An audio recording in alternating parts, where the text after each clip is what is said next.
What's good, man? It's your boy Juicy J, man. Shout out to Virtual Homework Podcast.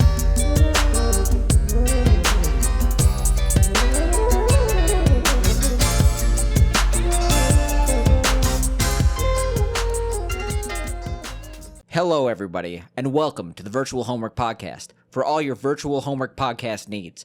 I am Sam, leader of the podcast, and this is... I'm Dana. He is Dana. Leader of the podcast? What the fuck does that mean? This is Dana. Dana, leader of the podcast. I am Sam, co-leader of the podcast. I realized he was going to quit. I'm in my gamer I can't do this. Fuck this voice. It hurts me, and no one likes it. It hurts you inside to listen to it. Welcome to the Virtual Homework Podcast. Done. He's done. Goodbye from the Virtual Homework Podcast. Last episode ever. Do I say every single episode is going to be the last episode? I feel like I do. I think we exaggerate. You say oh, you're a dummy face. I'm just I'm never coming back. Something fucking stupid that. We can't say that anymore because there's actually drama in the podcast space. I will say. Oh man. Is there really? Yeah, there's drama in the podcast space. Have you been following Is it between this? us? No, it's H3 and Trisha Paytas. Okay. Oh yeah, that's.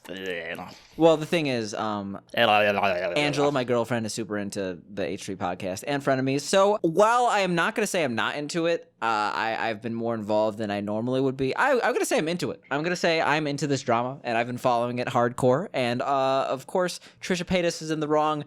This is not the subject for the podcast because what a conversation to have on a video game podcast. This is a gaming podcast? This is a gaming podcast. And gaming podcast. Even though this is not about gaming, I do have to ask you a question because certain things transpired in the past week that are unrelated to gaming but are relevant to the conversation at large. Okay. And the first question is, did you watch the WALL-E movie?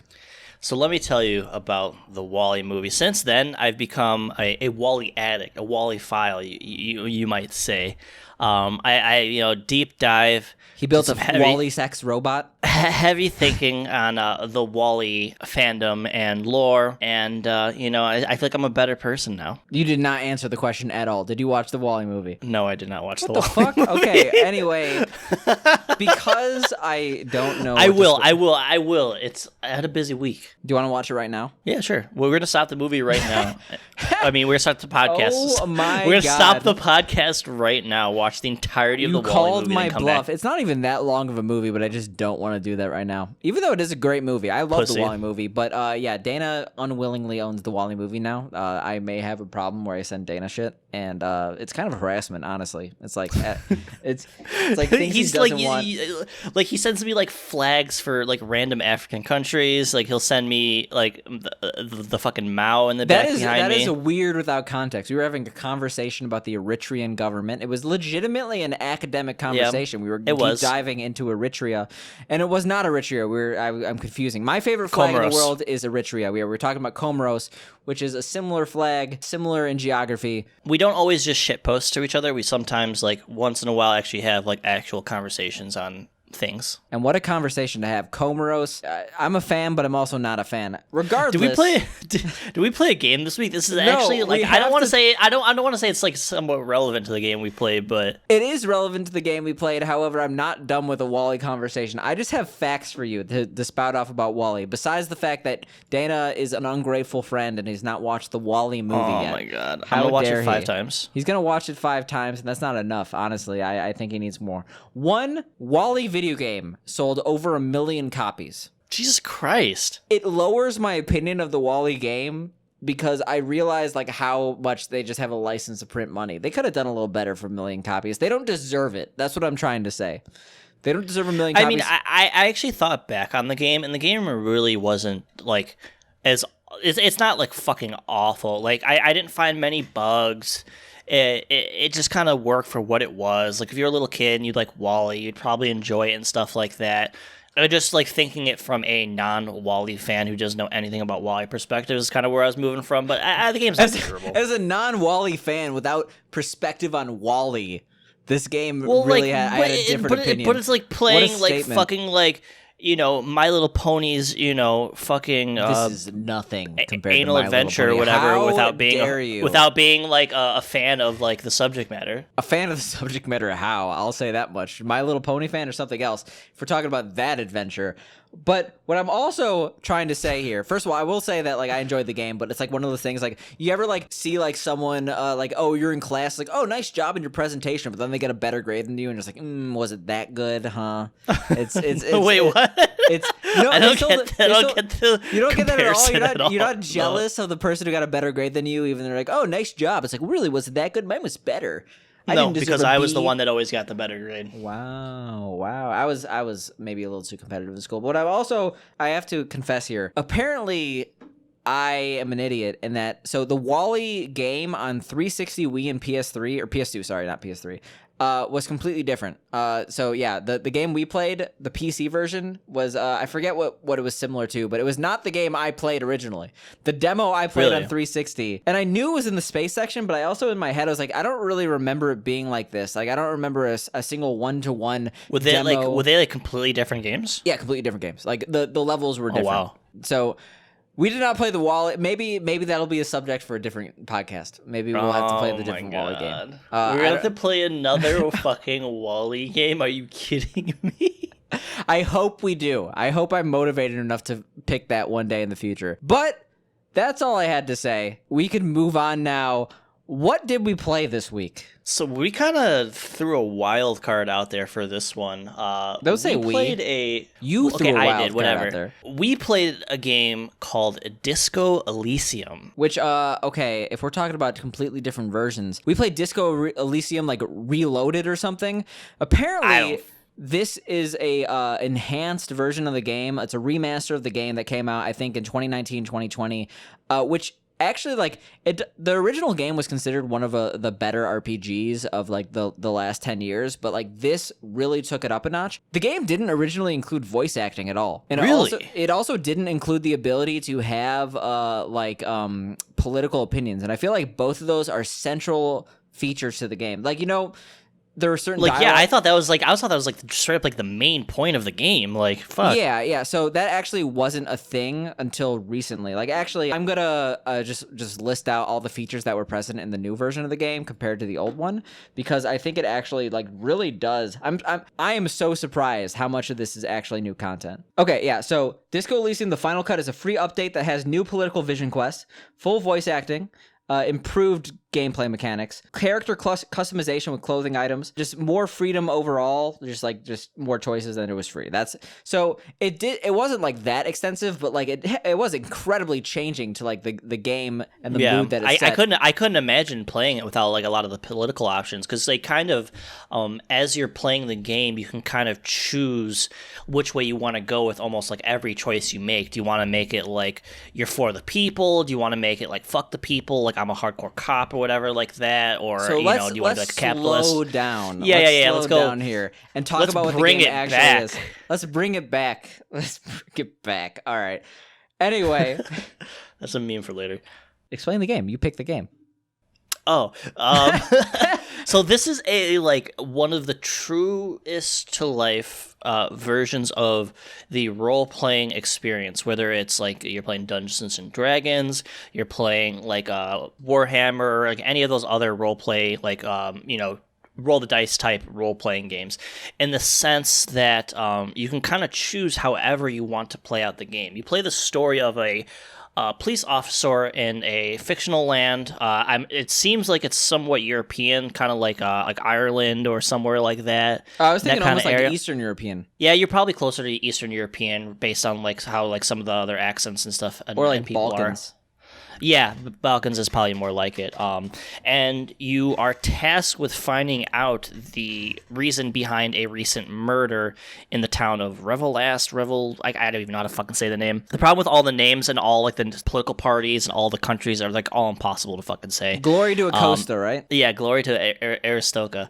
And you're tasked with finding out what happened to this murder. There's a guy hung in the back under a tree behind the building you're staying in, and it tells the story of yourself, the people, and things like that. Now, you yourself, you're a raging drunk who you don't remember anything that happened. You just have amnesia overall. It's not like you blacked out drunk one day. It's like you don't even wake up and you don't even remember you're a cop when you woke up. It's like people have to explain to you you're a cop and you did some crazy shit. Like who you are, what's your name, like the cop, you did some crazy shit. Like your room's destroyed, your badge is missing, your gun's missing, like you don't know where your clothes are or anything, and like your lieutenant partner is just like, what the fuck's going on? Yeah, you have you're to, even like, asking questions like, together. what's money? Like, you don't understand any of these concepts. Yeah. But yeah, you have a partner, and like you, through working with your partner, you explore about this murder, but really it's more about finding out what's happening with the world at large and getting it there. Like this game, this is an insane world. This is an insane world. And you mentioned like board games. Like this art style, first of all, is beautiful, but like it reminds me of a board game. Like this is like hand painted shit. And it is obvious that like this is one of the, like you mentioned, in depth, like from every perspective, they really explored this like to the fullest, in depth. To like the fullest. It's actually insane, like how you can interact and get into like infinite amounts of dialogue options with almost every character that exists in this game. Yeah, honestly, overwhelming amounts. Like I was skipping through a lot of it because I'm like, this is dialogue heavy. Holy shit! But yeah, it's very dialogue heavy. I don't want to say I was skipping it because like it was like something I was uninterested in. Like I was trying to actually get through it and get like a substantive amount for this podcast. Like this is a game that I'm going to outright say is very, very good. Like to the point where I want to beat it, but I was a little overwhelmed at times. Like first of all, like I looked on like how long to beat. Like people are saying this game's a 20-hour experience.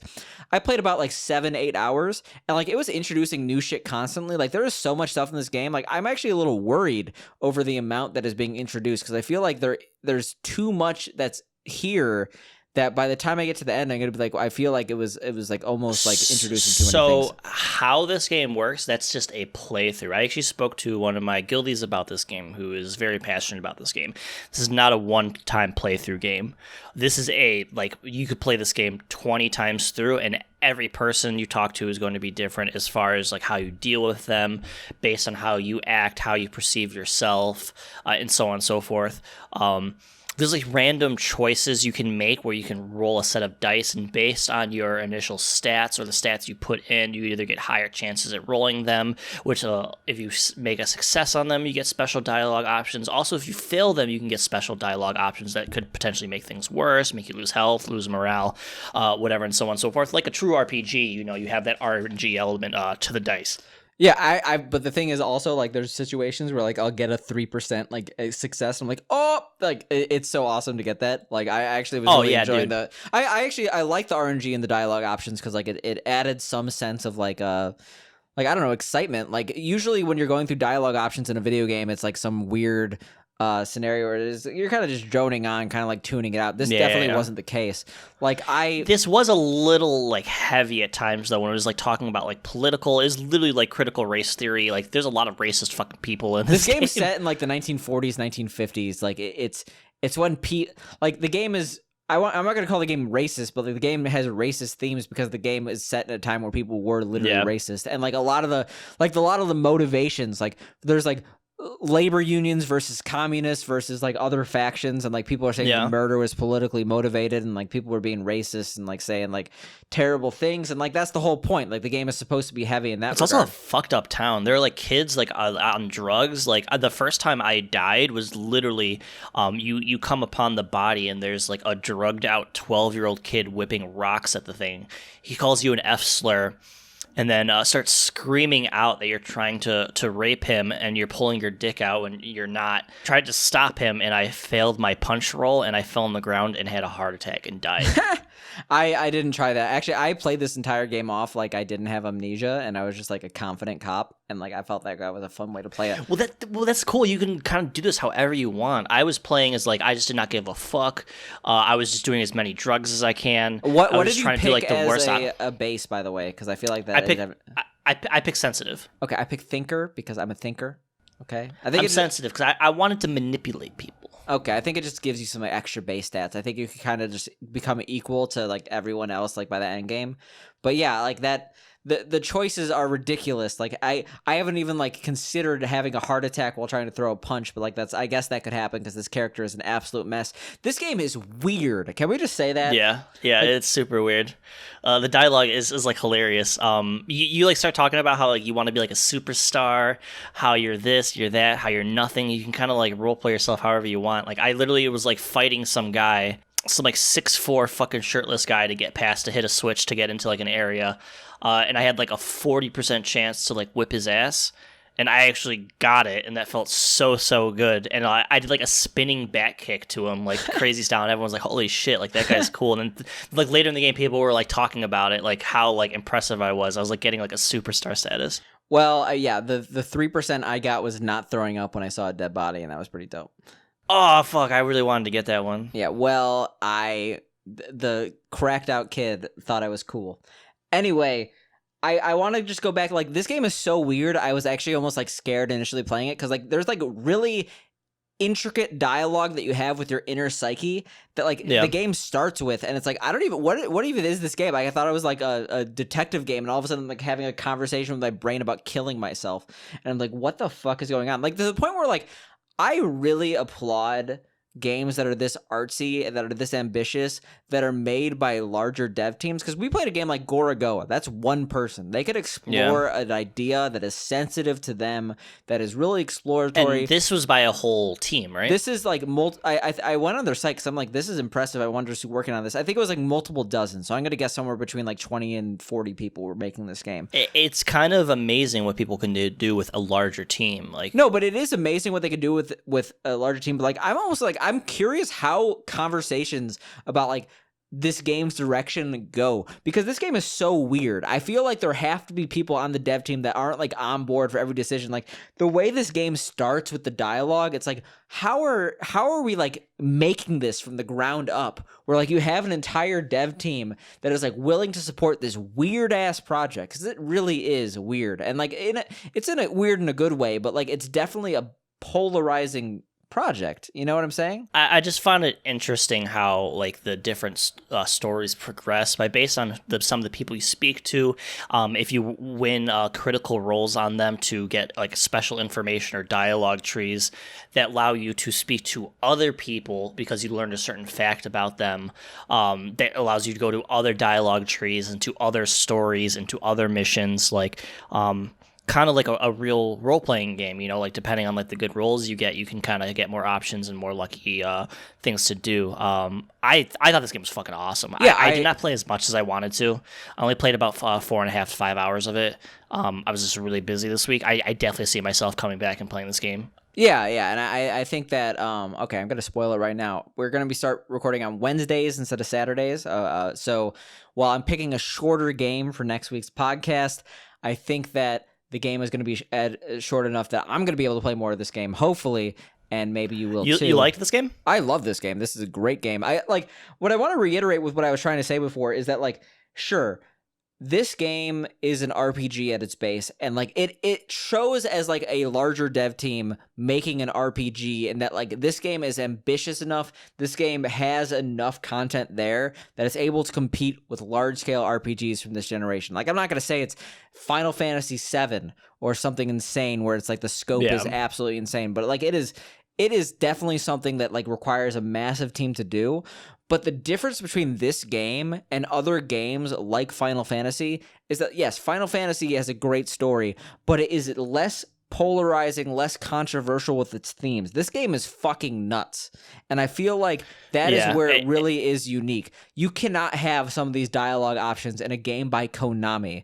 Like, it's not even that like Konami is so shy from like violence or sexual themes. Like, you have games like Death Stranding, or not Death Stranding. You have games like Metal Gear Solid that like they No, I mean this is like feels very real world almost though. Like the dark like recesses of the real world. This is like catching a hobo masturbating in an alley type real world. This isn't like real world like people die in a war. This is like the ugly parts of the world. You know what I'm saying? I'm not saying war isn't like, ugly. There's like a scary realism to this. Yeah. It's rooted in like fact, and that like people were a certain way in like the 1940s and 50s and like the Cold War, like the post World War II era, but like it definitely it's more daring. I feel like that's a better way than a lot of the AAAs I've seen, and I really like that. Like a lot of people like this game. Some people like brutally hate this game, but like for the people that do like it, like almost everybody loves it. So. I'm not surprised people brutally hate this game. I mentioned it was polarizing, and I feel like they weren't trying to appeal to everyone. In fact, like I feel like it's kind of a niche game. Yeah, it is 100% niche, but like it fits our niche. We're we're gaming connoisseurs, right? I was afraid you wouldn't like it, but I think because you love story-driven stuff, and this game is so story-driven, and you kind of build your own story. Like, I kind of want to reiterate on that, like, the whole rolling system is that, like, you unlock dialogue trees to learn things about other groups of people that you would otherwise never know. You could play through the entire game and unlock an entire another section of the game to, like, investigate, like, this other thing based on, like, winning specific dialogue roles with other people. Like, it's super cool. I disagree in that I feel like a rolling system is really based on how the X feels, but made an ecstasy joke.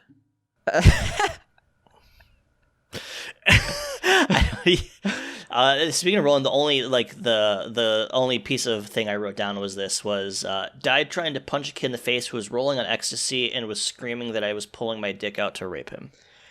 Wow, what a game. But what I was trying to say is that, like, on the whole branching paths thing, on the whole replaying of RPGs, I know that I replayed to get different endings of Cyberpunk, but generally replaying an RPG to get different branching paths is not how I like playing RPGs. No. I'm more of a fan of, like, a point A to point B story in an RPG, because that's how, like, I feel like there are branching path books. I remember them. They're meant for children. Yeah. So this is less branching path though. This is more you can kind of just role play how you want to and how your character interacts with the world. It's not like choose option A here, choose option B here. It's like how you physically interact with the world as your character, how you present yourself will allow you to do just so many different things. There's not just like 3 different dialogue paths you can pick in this game. There's probably like 80 different like paths you can take in this game, you know? That's like a pro in that, like, that's a lot of content there for replayability, but I don't even need it. That's the thing. Like, I think this is a great story how I'm playing it. It's one of the more captivating RPGs I've played in recent memory, and therefore, like, that's great that it's there. It's just something I don't really need. If we're talking about things I actually griped about, this game is isometric, and I feel like that's unnecessary. And maybe it's just due to the fact that the art style is very drawn, and I feel like it maybe would have just been very difficult to have every single place and every single, like, just the illustrations would just be too overwhelming. The controls were a little wonky too. Yeah, especially trying to select things. Apparently, if you have F15 enabled, which if you look at your keyboard, it probably only goes up to F12. There's like up to F20 if like you go into your custom keys options, and like you could make it, like, you could assign it a certain combination. If you could, like, turn off isometric and get a full camera view if you enable F15. Oh shit. But it just makes things look glitchy because they didn't actually program that for people. But you might want to look into that if you really are getting frustrated with isometric. Not too bad. It wasn't bad enough that I'm not gonna go against how the developers wish me to play this game. I want to play this game. I want to beat this game. I feel like when I beat it, I'm going to think that most of the mechanics were unnecessary. Like, even the fact, like, we didn't mention this game has, like, a time element, and, like, that is cool in that, like, there's different things to do in, like, different areas, but, like, the first day for me was, like, I stopped playing after the first day. That was 8 hours. Like, how many days am I really going to be playing this game?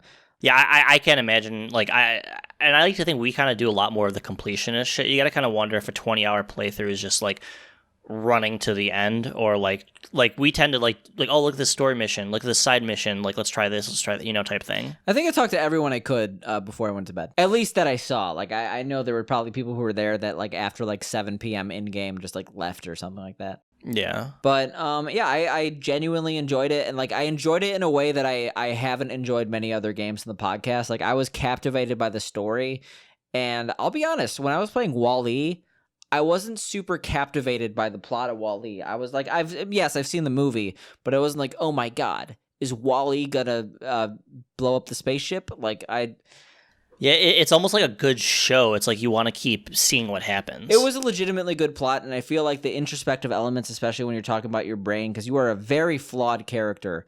And Wall-E... Oh yeah, you're fucked. Wall-E is not a flawed character. Wall-E's perfect. Wall-E's just a happy robot. Yeah, and that's all there is to it. Like, there's, no, but it's like Wall-E. You can be flawed, but you can also have like positives, or you can make yourself like have nothing but negatives. You can be like an absolute monster, evil person. You can be like, yeah, you're flawed, but you're a force of good. I just did as many drugs as I could. So, I mean, you really like that flawed aspect, huh? It's really fun. I mean, I like that you can just do shit. This game is like so free. It's probably one of the most, I guess, how do you even say, like, as far as like free choice, like, game I've ever played. Like, literally, you can be a communist punching everybody, or you can be like hardcore conservative. Like, I couldn't even imagine playing this game without all like those political elements. I can't believe they just add that in that previous free update. I may have misspoke. I feel like now that I'm reading it again, it's like added the political elements. Like they added like more. Yeah. Okay. But maybe I'm wrong. I don't honestly know. Some of them feel kind of cheesy though, because you're like talking to like the woman at the like a store. Yeah, and it's like, oh, do you have any books on freeing the people from the capitalist pigs? And it's just like, yeah, okay. But I feel like a lot of the options were also like intentionally excessively like on the nose, because like they were just like stupid options. But yeah. I gotta say it because I have nowhere else to insert this. My opinion, Disco Elysium, okay, summed up in one sentence. The sentence is Doodles looking cute in that little thing. But no, actually, Disco Elysium. Isn't he though? More like Disco Apicium. P is in the thing you do when you go to the bathroom.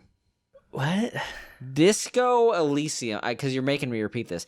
Disco Elysium. So that's the name of the game. No, just stop. That's the please. name of the game. So the name of the game is Disco Elysium. And I'm going to make a pun here. It's not funny when you say it again. Disco Elysium, more like Disco Apicium. Because, the P is the thing people do when they have to go to the bathroom. Why couldn't you say pee-pee semen? Disco Elysium, more like Disco Pee-pee Semen. More like Dick-go pee-pee semen. Disco... Or Dick-ho pee-pee semen. How are you so much better than me at this? Because I literally live, like, my entire life is making, like, the worst puns ever. Like, ask anyone I ever play online games with. That's not a bad pun. That's actually impressive. Disco Elysium versus Dick-go Pee-pee Semen. That's, like, a legit... That's so good. I'm actually impressed. Like, I'm over here I am like, a professional at making like, those. Joe Pee-pee Man Biden versus Joe Poo-poo Man Biden. And I like spit that all over. Yeah, because that's the best sentence of all time. Joe Pee-pee Man Biden versus Joe. This is not a political statement, by the way. It just No. Sometimes you got to say Joe Pee-pee Man Biden versus Joe Poo-poo Man Biden. But well, we're talking. Okay, Disco Elysium is a good game if you like role playing. If you like super in depth fucking choices, you'll probably like this game. This game's cool. I definitely see myself playing with. I can't play it for a long fucking time because it's really. It's overwhelming. It's heavy. It's a way to say it. Like, it's overwhelming. But if you are a male and you enjoy this game, not in a sexual way, you will your Disco Elysium will make your dick go pee-pee semen.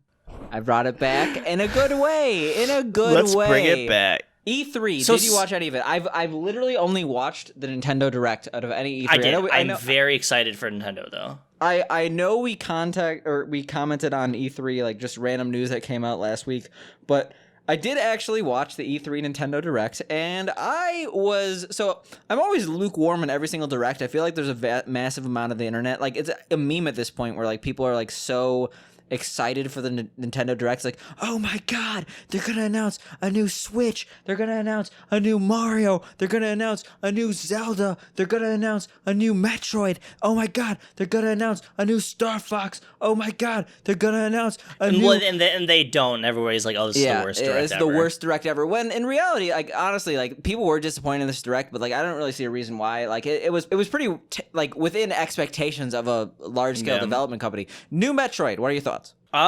So this is actually one of the major things that I'm excited for is the new 2D Metroid. First time in 15 years, right? In fact, this project was kind of announced like in like 2004 or something like that. Yeah, like Super Metroid is one of my favorite fucking games. It's like Metroid is like the original Metroidvania. It literally has Metroid in the name. Fuck you. So it's like I'm pumped for it. We literally just played one with something complex, Shadow of the Colossus. I feel like Shadow of the Colossus complex is my favorite. which like just got me hyped for that style of game. Honestly, if Shadow of the Colossus made their own 2D Metroidvania, that would be legit. I like 2D games personally. Yeah, I love 2D games. The thing is, I'm never a Metroid fan in the first place. When I think of Super Metroid, I think of me getting ripped off buying the game for $95 per game store before I really knew about pricing. But what I will say is that when I think of like the Metroids people want, people are definitely talking more about Prime than 2D Metroid. So I'm surprised with this announcement, but like I'm happy for the Metroid community. They seem a lot of excited. People seem excited for this. I think there's like a silent majority of people who are really excited for this. No, I don't even think there's like a minority that are. I didn't see a single opinion that they were upset by this. Like no one's upset by this. And that's what's usually indicative of a good thing. Is frequently you see like the people trying to be contrarian and stuff like that. I literally didn't see any negativity behind this, and I'm pretty excited about that. Yeah. Also saw new WarioWare. I'm probably more excited about that than anything else because I fucking love WarioWare. Those games are so fun. So, for context, we'll talk about Super Mario or the new Mario Party in a bit. But for context, they announced immediately that the new Mario Party had online, and for this announcement, which is immediately after, they did not announce online. So I'm guessing there's no online because Nintendo is Nintendo. However, WarioWare is actually one of the more underrated series of all time. Their last installment was pretty shitty in that it was like a Wii U kind of cash grab. It was kind of like, you remember 1-2 Switch? Remember that game coming out? Yeah, it was like one of those types of things. Yeah. I played I think Game Boy Advance one or like one of the DS ones. God, that game was so fucking fun. We would play it in lunch in high school. It's like WarioWare Touch or something like that. But no, WarioWare for GBA got ported to the GBC with like a few extra features. That's one of my favorite games on the Game Boy. Or did I say GBC? GameCube. And it's one of my favorite games on the GameCube.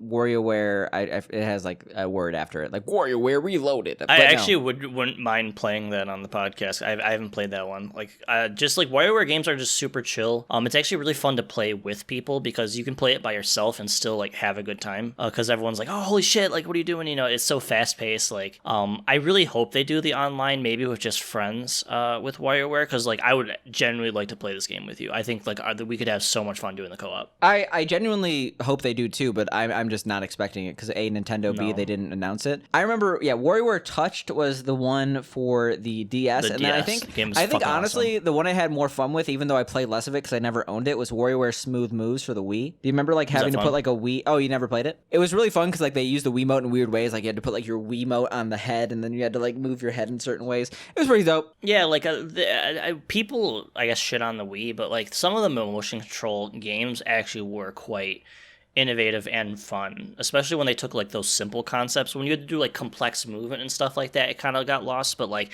you said, just put it on your head and going like this or whatever, like it serves itself pretty well for that purpose. Yeah, I mean the thing is, I'm one of the Wii haters though, because I think that motion controls should not be in video games. And while it was fun at the time, like I would never go back to my Wii because fuck motion controls. There we go. I had a lot of fun for it, and it served a purpose at the time. You know, I'm kind of in the party of Nintendo doesn't always need to innovate like that crazily. I can't imagine what they're gonna do after the Switch though. Like I have a feeling they're gonna like pull like what other companies are doing and just keep like the same exact system, same exact concept, but just make it better over time. I genuinely think that from like a conceptual perspective, the Switch is perfect, and I don't want them to change it in any way. But knowing Nintendo, they will. Well, by change, I just mean make like stronger, faster, you know, that kind of thing.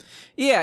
I think that the Switch Pro will be a Switch Pro, and it won't be like a fucking like Wii to Switch move. We're not gonna even talk about the Wii U, but yeah, excited for that. Obviously, we're talking about video games. We got to talk about Mario Party, not Breath of the Wild, because I have never played Breath of the Wild 1, even though I own it. I played about an hour of it, so I'm not really interested in that news at all.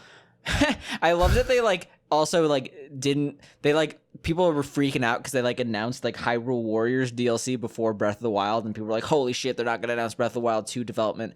They made and then they showed this video that literally showed nothing. Yeah, and then people were like, this is the greatest thing in the world. So like I'm not super excited for Breath of the Wild 2. That's just me. I know I'm a minority here, but yeah, you have Super Mario Party. Super excited about that. Yeah, so basically they're just taking like some of the best maps from like the first like 3 games I think it is, and like then like 110 of like the best mini games from those games.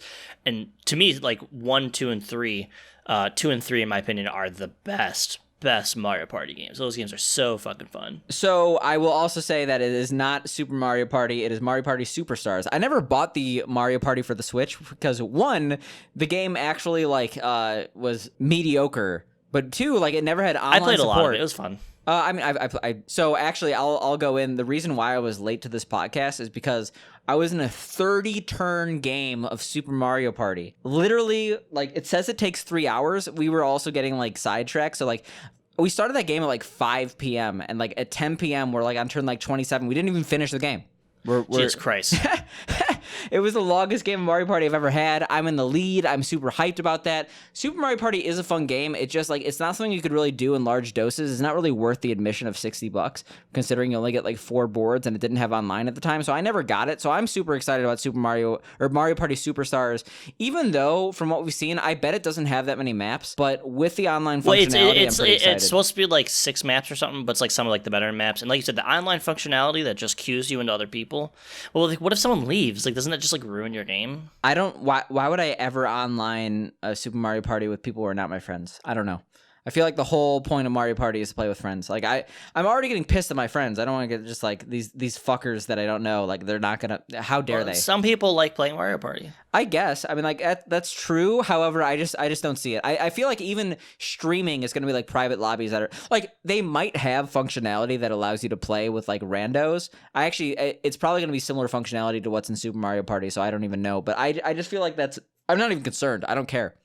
That's what I do care about though is I think I was talking about this, how they haven't had a Super Monkey Ball like anything in a long time, but they're doing remasters of the first 3 games with new cool effects and I'm assuming new boards and mini games and stuff like that. So I am ultra hyped for that as well. I feel like I'm taking crazy pills because like there hasn't been a good Super Monkey Ball game since like the GameCube. But Super Monkey Ball 2 is the last good one, and people are just talking about like, oh my god, I'm super hyped for the new remaster. Like, okay, maybe a remaster will be good, but like I'm just not excited for a Super Monkey Ball project at this point because like I feel like every single one has sucked. There we go. I've said my piece. I like Super Monkey Ball. I've said my piece. So. If we're talking about like weird franchise, like. Did you see the new Worms game? Apparently it already exists. Maybe I'm just wrong about that. I'm excited for that as well. That looks pretty fun. It's not Worms. So it's not Worms. Okay, yeah, I take that back. It's not Worms. Because I played a lot of Gunbound, if you ever remember that. I do not. It's like Worms, but like anime. Everyone used to play it back in the day. But like traditional Worms is actually fun as fuck. Yeah, I actually Worms Armageddon. Like, they still make like traditional Worms games. Like if we're like, if we're talking about games we should just play in general, like what is it, Worms Blast or something like that? I've been playing the new Worms a little bit with friends, and I actually just need people to play Worms WMD. Play Worms with me. Don't be a bitch. Play a little bit of Worms. I'm going to get way more into Switch when the Pro comes out, I think. Like my biggest problem with the Nintendo Direct right now is like you would watch these games and you could just see like the gameplay they just decided to choose just shows the game at like 12 FPS. I mean, there is the fact that like these games are like they're not like coming out tomorrow. Like these still have a little bit to go in optimization. But like I almost think like you need a new Switch because like the Switch Lite is great for you, but like you also like Super Mario or Mario Party Superstars. I wonder if you're gonna even be able to play it because there are a lot of games I can't play. Yeah, one of the only games. It's not even that many, but like one of the only games you can't play is Super Mario Party because like it requires individual Joy-Cons and you can't just like rip them off your Switch Lite. It's kind of a weird system in that way. I feel like people aren't. Just sometimes I really want to play on a screen. Yeah, but I understand why the Switch Lite exists. I'm not like knocking it. We didn't talk about this. I love it. I'm gonna just like gloss over the fact that like Mario Golf is like they showed more footage because one, it's not even a new announcement, and two, I never played the original Mario Golf. I feel like you played a shit ton of Mario Golf because you're like Nintendo 64 fanboy. Really? No Mario Golf for you, but okay. Never played it. Played a lot of Mario Tennis, so the game's fucking awesome. Okay, drum roll. I don't know why I did that because okay. Well, anyway, Advance Wars 1 and 2. I can't believe they actually like that's weird actually coincidence. Funny. Yeah, like the thing is, I'm not that excited for it because I didn't. It's a beloved game. Like a lot of people love it. But like, yeah, neither of us really liked it that much. Right? It was okay. I think it was a little bit overrated. Yeah, that's the thing. I think it was overrated. And like, if you really like, what is it? That's not like a tactical RPG. It's like a just straight up tactics game. I don't know what you call it. Strategy. battle. It's just like one of those things I feel like people like because of the age they were and where they were at the time type thing, and there was nothing else to really compare it to.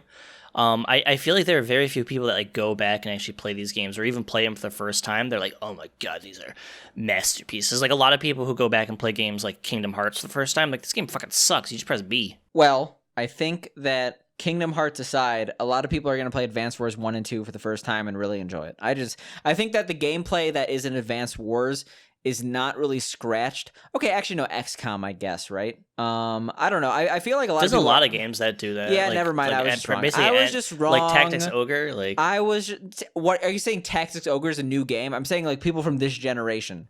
That like, that like they aren't making a lot of games like that besides maybe like XCOM, and even that is like not really like Advance Wars because like that's like more gunny than this. Well, they don't really do tanks, but they don't really. Well, there's a couple strategy games that just came out. Oh god, I'm trying to remember the name of it. Literally all the streamers are fucking playing with it. I even have people on my buddies list that are playing it right now. Last Guardian for no, of course not. While you're doing this, I'm just gonna rapid fire games from the Nintendo Direct. I'm probably buying. Metroid Dread probably buying. WarioWare probably buying. The Last Spell. Never heard of it. Mario Party. It's like Superstars, another strategy game. Probably buying. Mario and Rabbids, don't give a shit. Advance Wars, not gonna buy it. Hyrule Warriors DLC, don't even have the first one. Don't even care. Mario Golf, maybe if people really love it. Don't care about any Danganronpa. Don't care about any Just Dance. Fuser, way better. You would love Danganronpa. It's by the same people who did fucking 999, and a lot of people like it a lot. That's the more. one with like the half white, half black bear, not race. Yep. Weird clarifier. It's like my shirt. Tony Hawk Pro Skater 1 and 2 for the Switch. Did they just come out with that? They announced it during the Direct. It's coming on the Switch. But didn't they didn't literally just like Clint Stevens and Moon have like a big contest on like that game? Didn't they just like remaster the first one? No, they came out with 1 and 2 for the PC, but now they're porting it to the Switch. Oh, okay. So I'm probably actually gonna get it, even though it's not new. It's not like big news, but I'll finally actually get it now that I can play it in bed while I'm like eating tacos. Skyward Sword Remastered, never played the first one. Probably actually going to get it because I wanted to play it. I actually do want to play this one, yeah. Cruis'n Blast. That just reminds me of arcades. Hell yeah. I think we should play this one for sure. I think that would be totally both up our alleys. Yeah, even though it's like no Hydro Thunder. Fuck you if you think. Dude, what if they came out with a Hydro Thunder in fucking 2021? I would probably freak out so hard I'd be in a mental hospital. That's how it'd be. Anyway, the rest of the games don't give a shit about. So that is our Nintendo. We'll go over them because I might. Okay. 2 Point Campus. You don't care. Life is Strange Remaster Collection. Shin Megami Tensei 5. Super Smash Bros. Fighter Pass Volume 2. Dragon Ball Z Kakarot plus Powers Awakened set. Strange Brigade and Astria Ascending. You didn't give a shit. No, I don't care about any of those. I mean, the Shin Megami Tensei is actually kind of cool, but I never played any of the other ones. I just know they exist, and that's really popular, and that people who are into it are probably super, super excited. The thing is, I also know that like Shin Megami Tensei exists and like it's popular, but I don't know a single person that I only know people who dislike it. I don't know anyone who likes it. That's the weird thing. I also always confuse Shin Megami Tensei, Danganronpa, and Persona. I confuse them, even though I think they're completely different games. Yeah, all of them are like completely genres, different games. Like completely different. Yeah, I'm sorry. I don't even know what kind of game Persona is. I've never played a Persona game. Supposedly Persona 5 is really good, but Danganronpa is fucking awesome. You would like that game a lot. All right. Well, P is stored in the balls. P is stored in the balls. Something else that made me cringe, and I wrote it in our fucking shared things, is South Park. I saw a clip. I saw a clip of it because I used to be a huge South Park fan. Like I think we all were. It was one of the best shows of all time. The WoW episode changed my life and probably yours. It's the best episode. No, it's cringy. I know. Regardless, that one. Most people realize that like a lot of the very like first 12, 15 seasons are like pretty funny. So I saw a clip on TikTok. I'm like, oh, this is pretty funny. I guess it's from a newer episode. It's from like the previous season. So I went to watch the episode, and Jesus Christ, are they phoning it in? I actually could not watch it. It was that bad. Yeah, I think the last episode it was actually unwatchable. The last episode of South Park, I like cringed out, and like cringe comedy, I don't know. Like I would say I'm not as tolerant as some people, but it wasn't really cringe comedy. It was just that like I was like bored and like cringing at the concept of like people making this more than I was cringing at the actual execution. Yeah. It wasn't like they were trying to make it cringy. It just turned out that way. It was like they're talking about like China and like expanding business to China. Randy Marsh is like creating like a weed company or something like that. So he's like, oh, I'm gonna expand it to China. So then he's on a plane, and there's like some businessman there. He's like, I got this idea. I'm gonna bring my business to China. And he's like, hey, I'm doing the same thing. And then a bunch of people are like, I'm doing the same thing. And then Stan Marsh's dad is like, well, I guess everybody's copying my idea. Then a bunch of like Marvel and Disney characters like come in. Like Thor sits down, like his hammer drops really heavy. He's like, oh, are you doing it too? Like, I'm just like, Jesus Christ, this is like. It's fucking awful. I mean, the way you're describing it doesn't honestly sound like that different than previous episodes on the surface level. It's just like an execution. It has to be like funny. Like South Park used to be funny like every other line. Well, so it's like it's more so just like the cultural references it's making.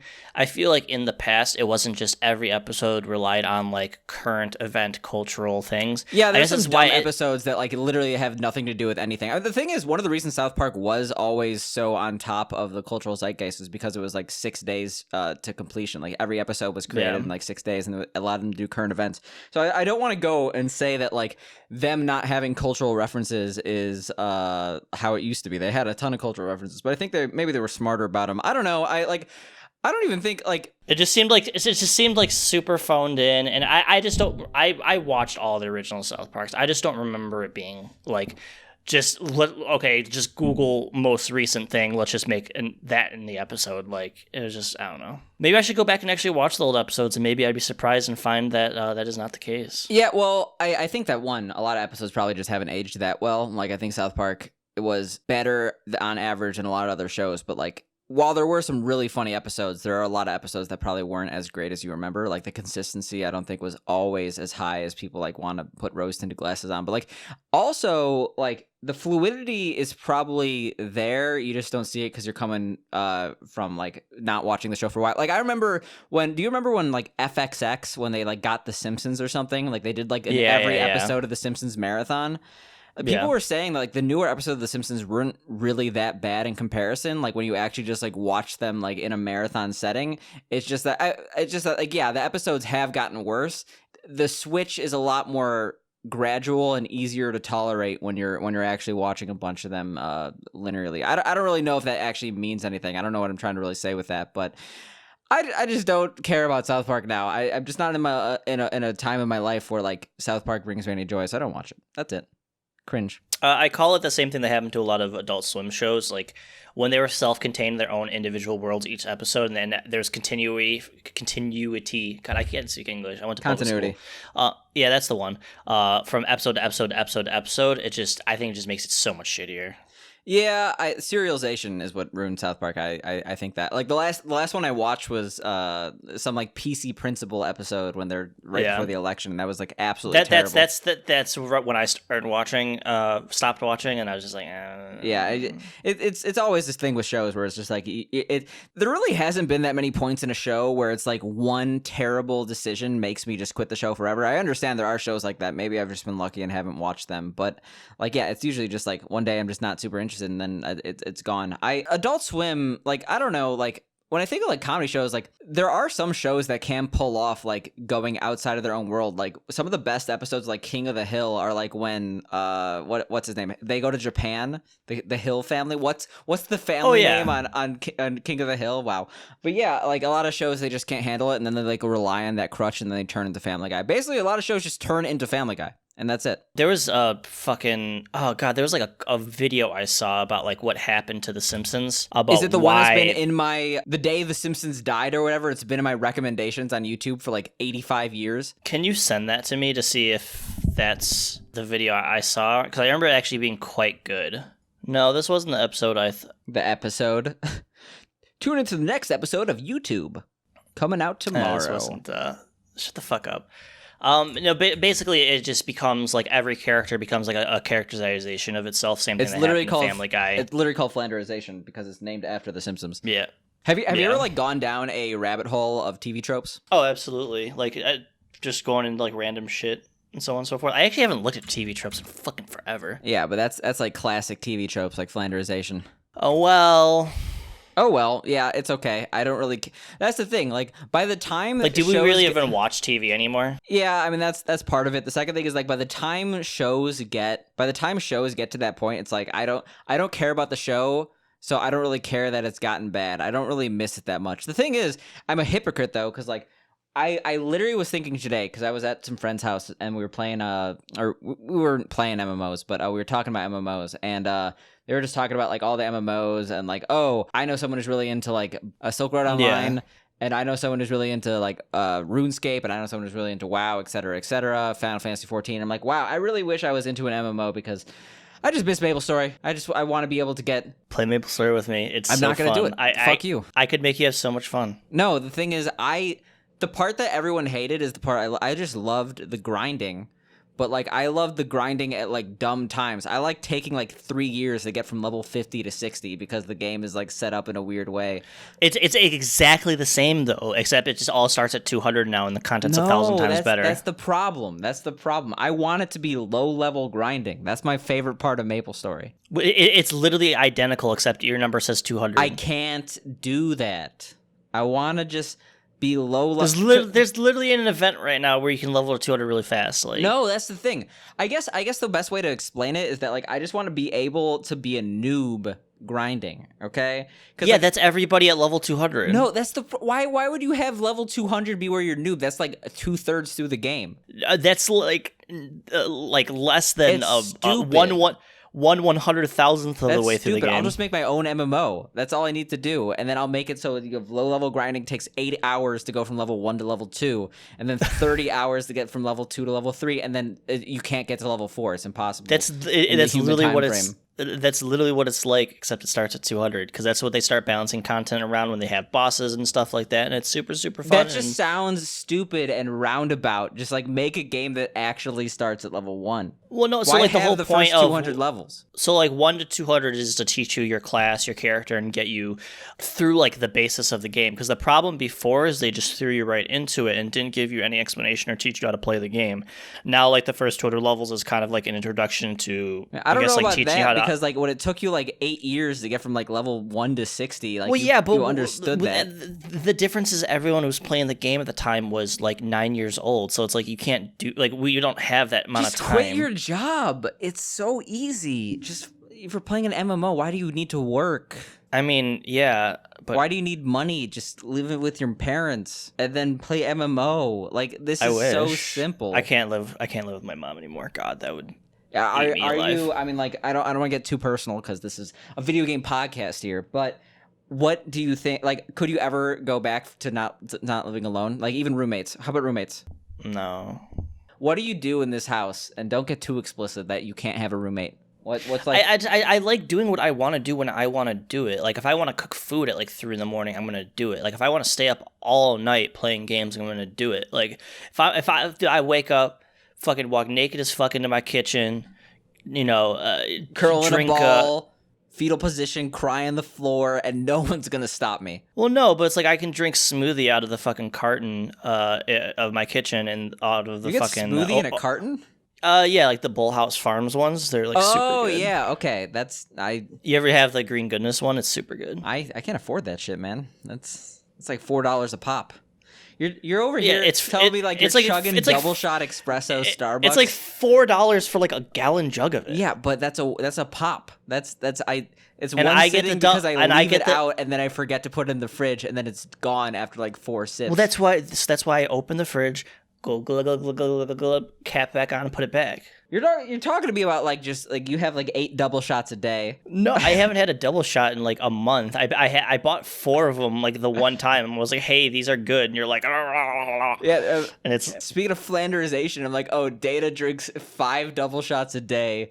And my diamond encrusted fucking sleeps 18 hours a day. Just my opinion of you is heavily skewed. I'll just say that much. I wish. I got robbed though. That was fun. Oh my god, do you want to talk about that? We can. I don't care. So I came out to my car and someone stole my catalytic converter under my fucking car. So I don't really understand cars. First of all, this highly sucks. Like, holy shit, that's the worst thing ever. But was it basically the thing? There's like an Aqua Teen Hunger Force clip. There's an Aqua Teen Hunger Force episode where like Carl is like stealing the parts under cars to sell for scrap because it has like precious metals. Yes, that's what a catalytic converter.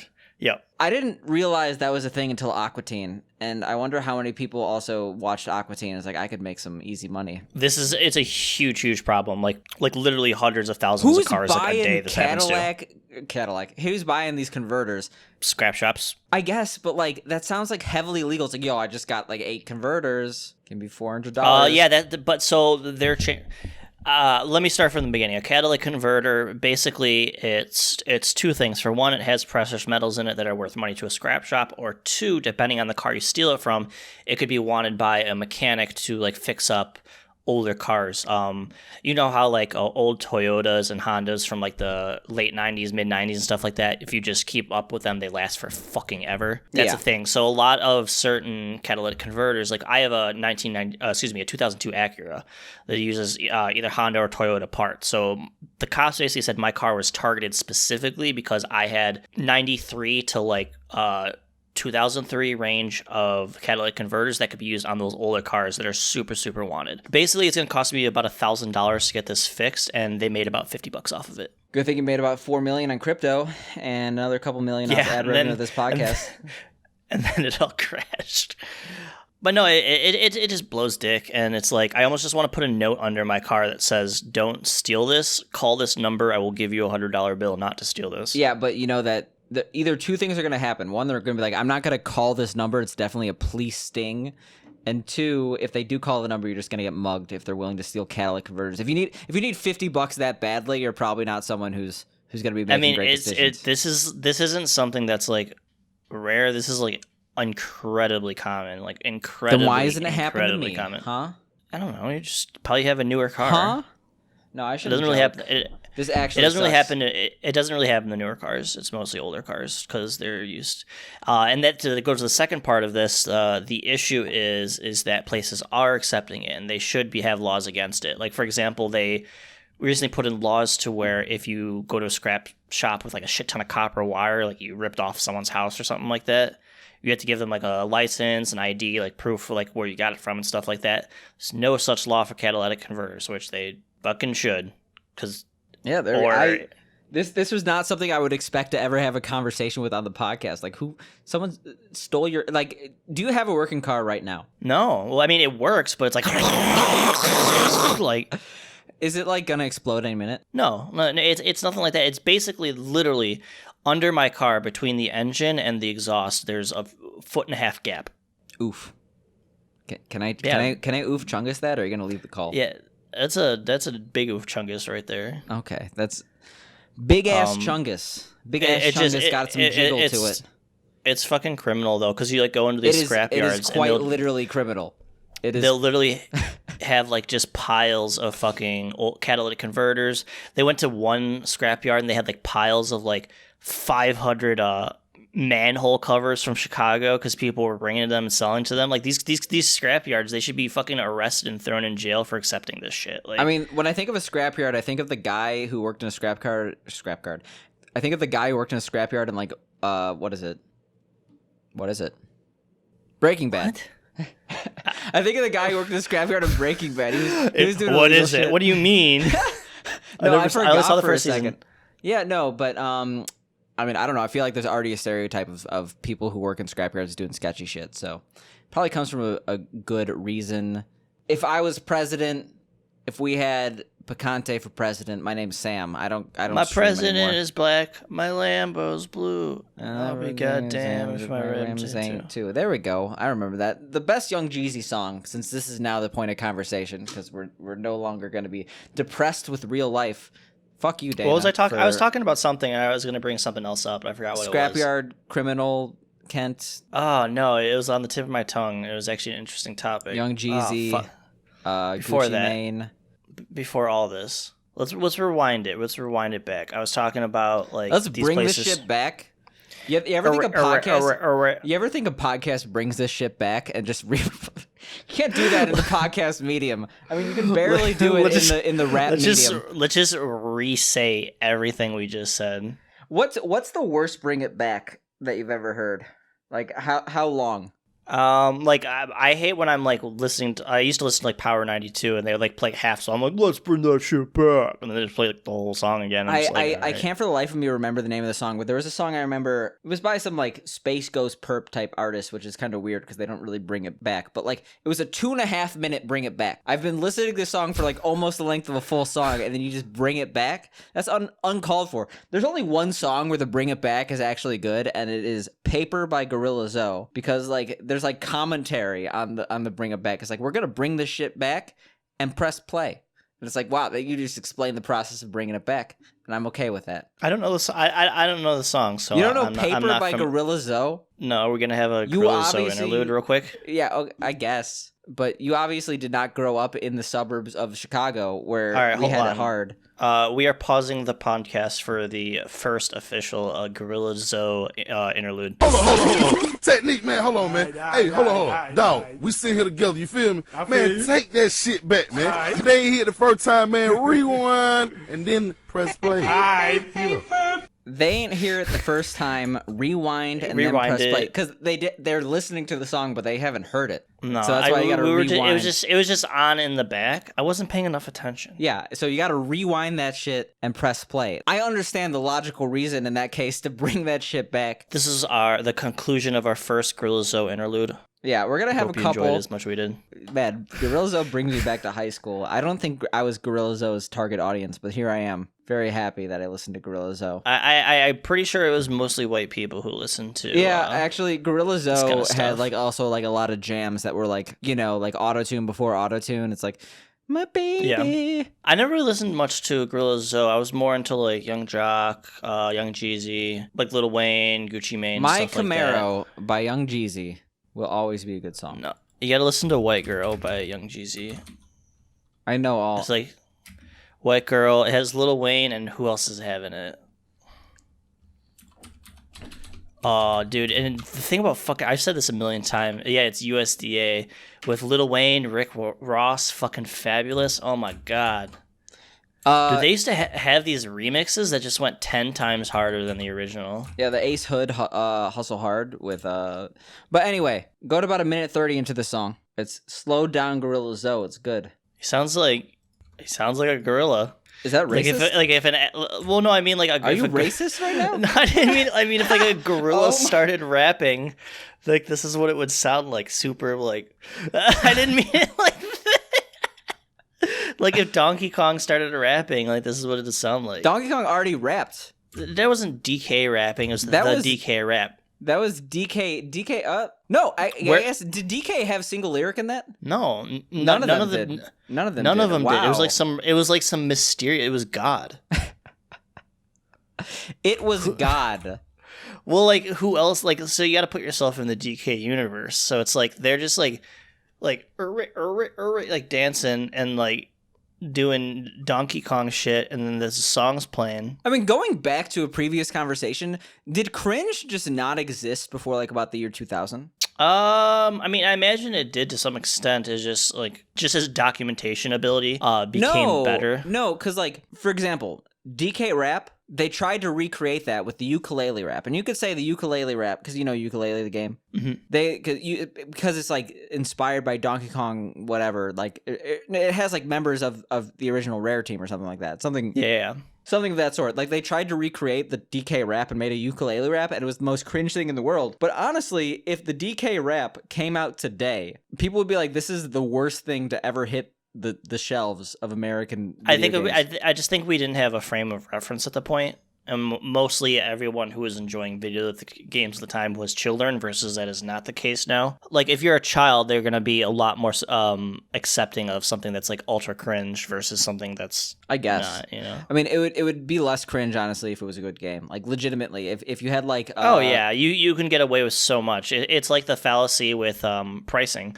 Like what was that, Goa or whatever? That'd be like fucking 10 out of 10 game if it wasn't like $90. If Goa included a Goa rap, it would be fine. It'd be worth the money. Yeah, okay, yeah, exactly.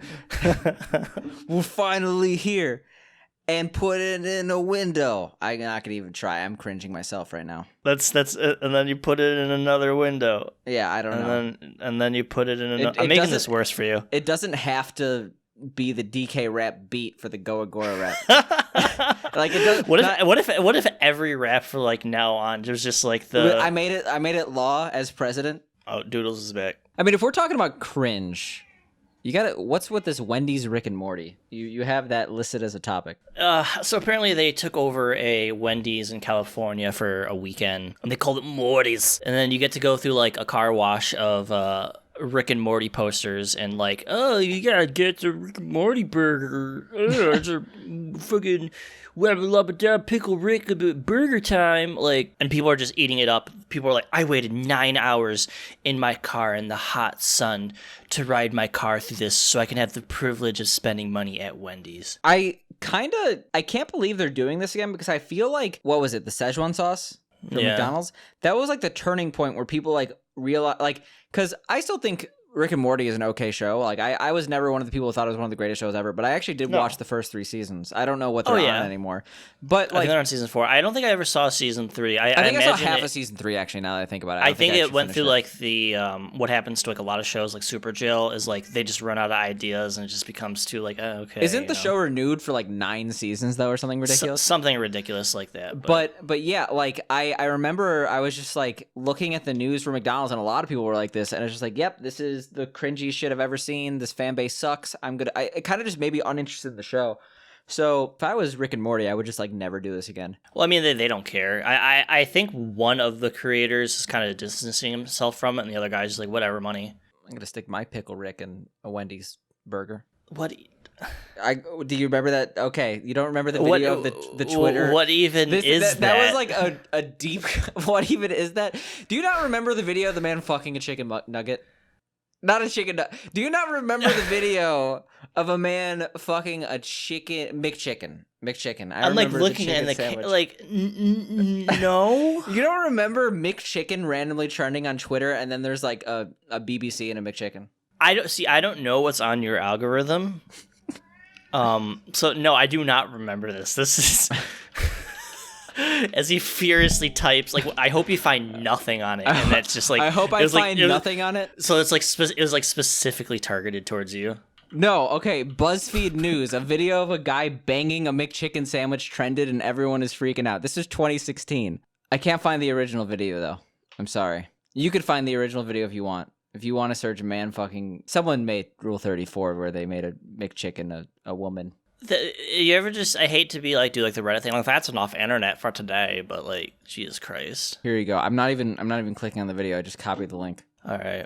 We're going to see. Oh, okay. We're done. It's instant. You're just in it and he's doing it. He's doing it. Yeah, that's... That's the reference that I was making, and you're here. You're not an innocent, or you're not an internet connoisseur like me. Okay, your references are out of control. My Sam. references. Good job. I was saying pickle Rick. I made a deep cut to a random video trending of a McChicken. Like how we're like, Rick and Morty.